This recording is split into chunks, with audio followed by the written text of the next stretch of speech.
What's going on, guys? Jesus loves you. My name's Cody, and this is the Christian News Show we do every Monday, Wednesday, and Friday. And that being said, we didn't have a Wednesday show. But I do have two reasons for that, and they're good ones. One, I have a sore throat, and that's not really a good reason, I suppose, because I could have made a video anyways, regardless of my throat just destroying me right now. Right now, chloroseptic is my friend. Other than the bigger reason, and like the actual reason we didn't have a video, I tried getting the news stories to do it, but the internet kept cutting out here. I would have maybe like 10 minutes of internet, and then it would just be no internet at all for the next like 20-30 minutes.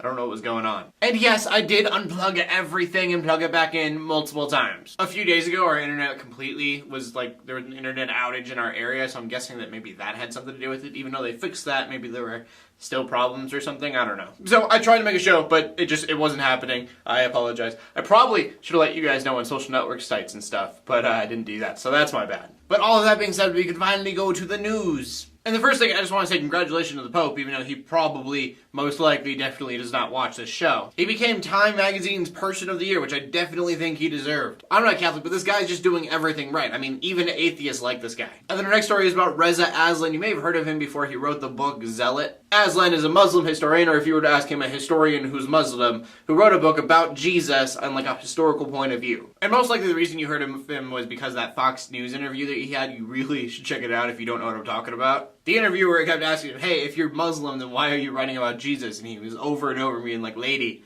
I am a historian. I went to school for this. I know what I'm talking about. And while he's saying this the entire time, she's completely ignoring him and just setting the bar for what you expect from Fox News. But the reason he and his book are in the news today is because Lionsgate is thinking about turning his book into a movie. Now, there's not a lot being talked about what this movie is going to be, but with the book, you can kind of imagine it's going to be Life of Jesus minus anything in the Bible. So this movie could be really, really cool and insightful, or it could be just completely offensive to the Christian faith. I don't mean like, ooh, my feelings are hurt because you don't agree with me. So I mean, like, the movie could go two ways. I think what they're looking for is completely ignoring the Bible and just finding historical information outside of it to talk about Jesus.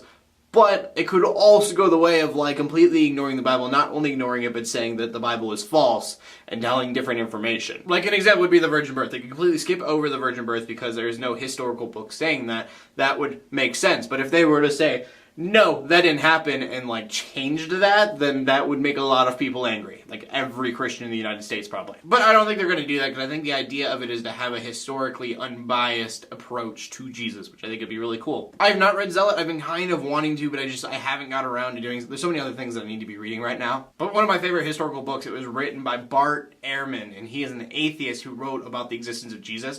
And it's just really cool to get that outside, non-biased opinion saying this is fact. Like when a Christian says parts of the Bible are true, you're like, yeah, you better say parts of the Bible are true because you believe all of it. But when an atheist says parts of the Bible are true, you go, also, because you have no other reason besides fact to say that. I don't know, just cool stuff. I like to learn little things like that. Anyways. And the next story is about Planned Parenthood because a few numbers came in and it's just really interesting. I said in a lot of videos, I'm pretty sure, I lean pro-life, like I definitely would not want anyone I know to get an abortion.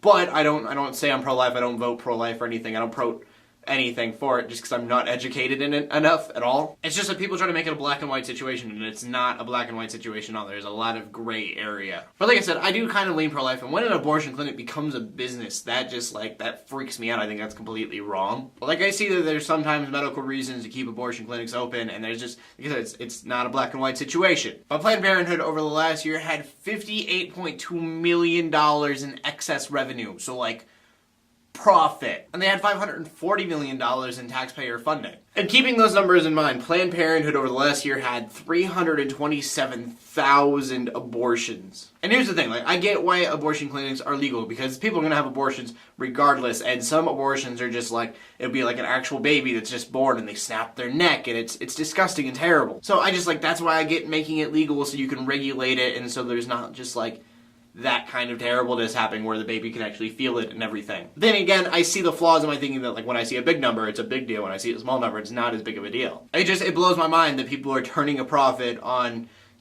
killing soon-to-be babies. So yeah, I just want to put that out there because I know for a lot of Christians, pro-life, pro-abortion thing is a really big deal. And with numbers like that, I can definitely see why prayers are probably needed. And then our final story of the day is about former megachurch pastor Isaac Hunter. Isaac resigned from his church of 5,000 about a year ago. Also, his father is a spiritual advisor of Obama. But the reason we are talking about him today is sadly because he committed suicide. He was 36 years old, and it appears that he shot himself in his own home. The members of his former church called Summit Church are just sending prayers out to his family, and also prayers that, something comes out of this terrible situation somehow. So I just wanted to bring that to light, and then also say, just if you're contemplating suicide, just don't do it. Like, I get that life can be just extremely terrible. It can seem like your life has been ruined, but it can always get better, and it usually does. I'll quote Philip DeFranco, who is not a Christian, but he's just, the way he words it is perfect. It's a permanent solution to a temporary problem. You're probably going to have to dig out of your hole, but it's probably going to be worth it. Anyways, that brings us to the question of the day, and the question of the day is,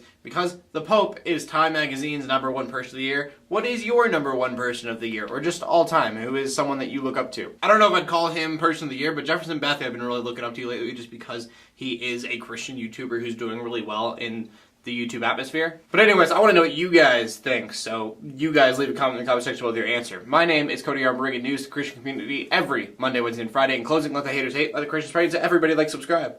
We'll see you later, and God bless.